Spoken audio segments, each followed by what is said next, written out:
You are listening to Smart Women's Dating Podcast, episode number 30. Welcome to Smart Women's Dating Podcast.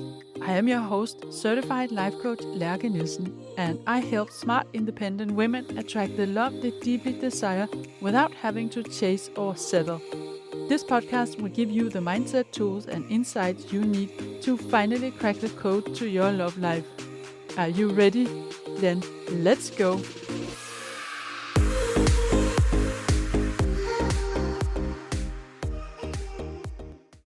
Do you believe in love at first sight?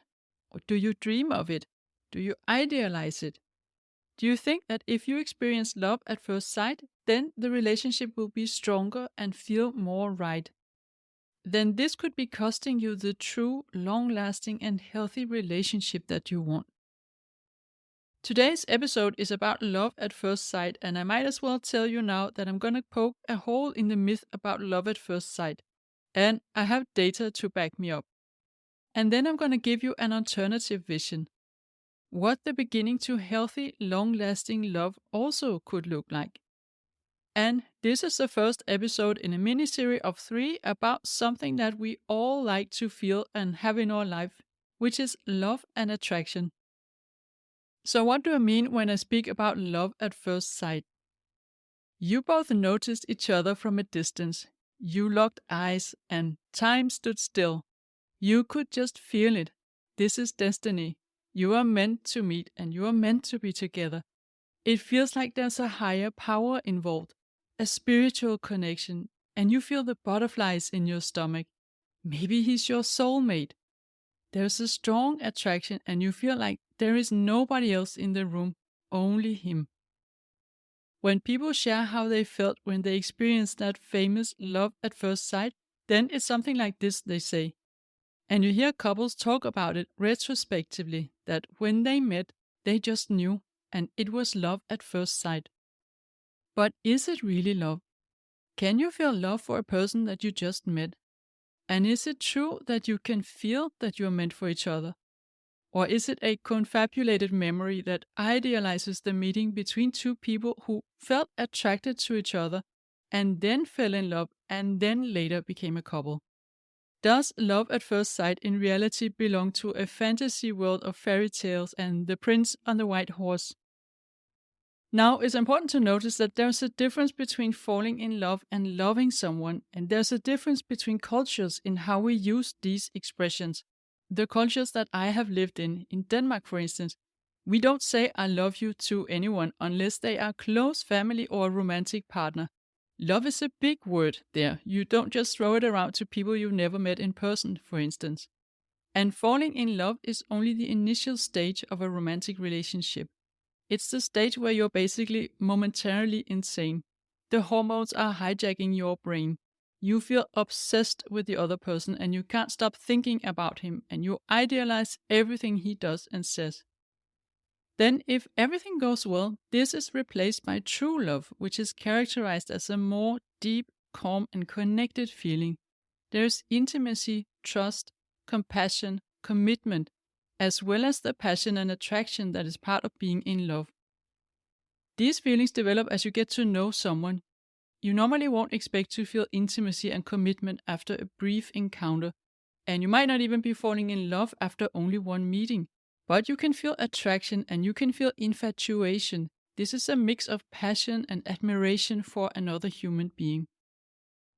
There's actually a team of researchers who published a study about love at first sight in which they investigated the phenomenon empirically.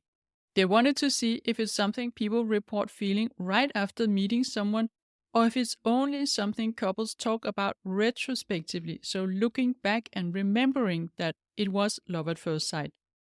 And they studied this with 396 participants that were mostly students from Germany and the Netherlands.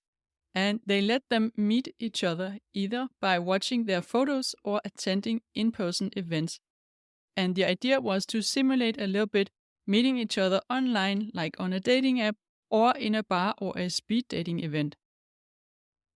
They were then asked if they felt love at first sight with any of the participants, and they were asked to rate how attractive they found the person they met. if they felt some kind of predestined connection, and a lot of other things related to their feelings for this person, such as passion, intimacy, and commitment. And love at first sight was experienced 49 times by 32 individuals. So 32 out of 396 individuals, which is not even 10%. And here's what's funny. 33 of the 49 instances of love at first sight was from online meetings or watching a photo. Only 16 was from in-person meetings. So you could say that it's a bit weird that someone can experience love at first sight just from watching a photo. But maybe this could be because it leaves a lot up to imagination about the other person, and the brain gets permission to idealize this person without experiencing things that contradicts that. This was not discussed by the authors of this article, but I found it to be quite remarkable. And as you can expect, people who experienced love at first sight, they also reported feeling a high level of attraction towards the same person. So what they could calculate was that for 1 unit increase in the attraction score, there was a 9 times higher chance of experiencing love at first sight. In other words, when you find someone physically attractive, there's a higher chance that you will perceive it as love at first sight. The group of people who reported feeling love at first sight had generally higher scores in feelings that were related to love than those who didn't, but they were lower than those who were in existing couples who were also asked to score their feelings for each other. These were scores on intimacy and commitment, which normally takes time to develop, and the authors concluded that this score reflected more a readiness to experience those feelings with the other person than it actually reflected the feelings being present. And the general conclusion was that love at first sight is a strong initial attraction that some label as love at first sight either retrospectively or in the moment of the first sight. It does not reflect love, but at best a readiness to experience love. And that is important. The readiness, the openness.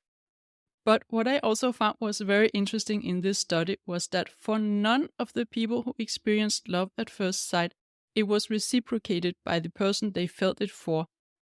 The target for their love at first sight did not feel the same. It wasn't a magical, spiritual, mutual soulmate connection. It was just a one-sided experience, which is a bit sad to think of, right?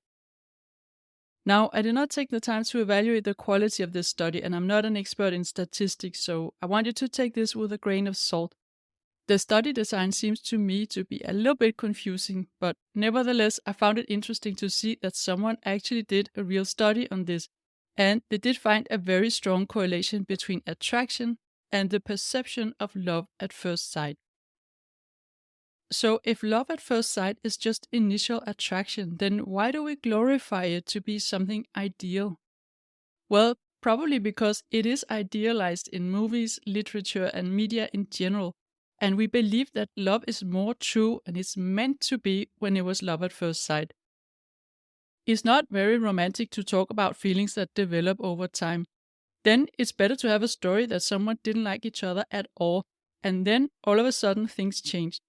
But the story about love and attraction developing as you get to know someone, it just feels less appealing to most people than if it was this kind of inner knowing that just appeared in a split second when we met the one.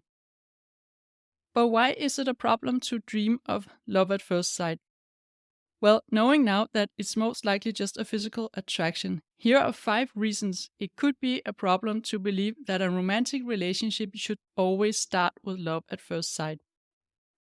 First of all, you will target the wrong guys. Using attraction as a criteria is not always working in your favor.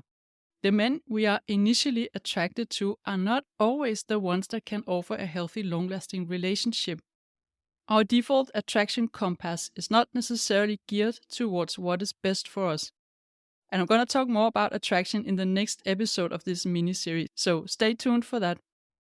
The second reason is that if you have this fairy tale as a goal or something you dream of, you make yourself more vulnerable for attracting a love bomber, someone who is showering you with love, compliments and presents way too early, completely out of proportions, and where in reality it is emotional manipulation. And the third reason, even if it's not a love bomber, when you meet someone you feel instantly attracted to, your judgment is clouded and it's more difficult to assess the person and the connection. And then the fourth reason, which is probably the most important one, if you secretly dream of love at first sight and wait for this to be the only right way of meeting someone, you might miss out on the healthy, stable, and interest-driven connection that can lead to a long-lasting and loving relationship. And finally, the fifth reason, it seems that love at first sight is not often reciprocated, at least from this study. So it's not a sign that you are meant for each other or that you are each other's soulmates. So what is then the alternative to love at first sight? Let me introduce to you a new concept that I personally feel is so much more useful. Curiosity at first sight. And here's why I like that. Curiosity is you being open and interested, not swept off your feet, not doped and clouded by all the feel-good hormones, but also not instantly judging someone. You are open, curious, and interested.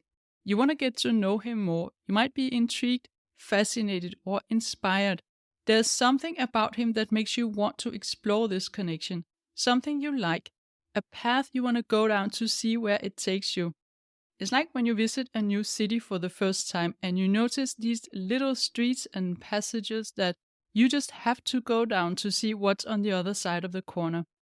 And then you get to know him more and you start to really like him. And I mean like as in like spending time with him, talking to him, laughing with him, being around him. And when you are with him, you not only feel that you can be yourself, you feel that it's actually encouraged. You like the person he is, and you also like the person that you are when you're together. And then you start to feel attracted and you want to be close to him, and you feel connected, you're on the same page. It's not a game where you try to pull him in or chase him down. It's two people who want to see each other. And here you maybe fall in love. Not at first sight, but maybe at 15th sight. So I suggest to you that you let your curiosity be your guide instead of waiting for love at first sight. And I suggest that this is a new and more mature way of connecting with a future partner, looking for a man who makes you curious to know more about him. So that was my take on the myth about love at first sight. I hope you found it useful and it helped you step out of the fairy tale and into real life, where you don't have to eat a poisoned apple or sleep 100 years for the magic to happen. You can have love at 15th sight with the most amazing, loving man here in the real world. And I'll be back next week with the second episode in this mini-serie, and as I mentioned, this one is going to be about attraction, so look forward to that.